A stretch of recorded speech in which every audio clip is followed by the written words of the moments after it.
தூரமாக இருக்கும்போது நல்லவராக இருந்த எங்கள் பெரியப்பா கிட்ட வந்து ஒரே நாள் முடிஞ்சு போயிடுச்சு வேலை. என் ஃப்ரெண்டு சொல்கிறாங்க, எங்கள் அண்ணனா எனக்கு உயிரா அப்படின்னா. எங்கள் அண்ணனா எனக்கு அவ்வளோ உயிர், அவனுக்கு வந்து நான் உயிர்னா. உங்கள் அண்ணன் எங்கே இருக்காருன்னு? அமெரிக்காவில் இருக்கிறாருன்னா. எப்படா வருவாருன்னு? 10 வருஷத்துக்கு ஒரு வாட்டி வருவார். ஆனால் எங்கள் அண்ணனா எனக்கு உயிர்னா. என்னென்னா, அமெரிக்காவில் இருக்கான், நான் இங்கே சிட்டிசன்ஷிப் வாங்கி செட்டில் ஆகிட்டேன், ஊரில் இருக்கிற நம்ம வீடை நீயே எடுத்துக்கோன்னு சொல்லிட்டானே. பிரிவில் விட்டு கொடுக்குற தன்மை வருது. அண்ணனை என்றைக்குமே நினைக்கிற மாதிரி அண்ணன் செய்கிறான். இங்கே ஒன்றா இருக்கிற அண்ணன் தம்பி 600 ஸ்கொயர் ஃபீட்டுக்காக ஹைகோர்ட்டில் கேஸ் போடுறான். அப்போ எந்த உறவு, பிரிவிலே இருக்கிற உறவு நல்லதா, சேர்ந்து இருக்கிற ஒன்றும் இல்லைங்க. மாப்பிள்ளையே வச்சுக்கோங்க சார்.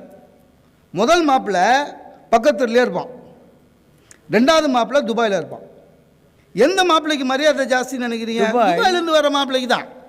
அவனை அப்படி கவனி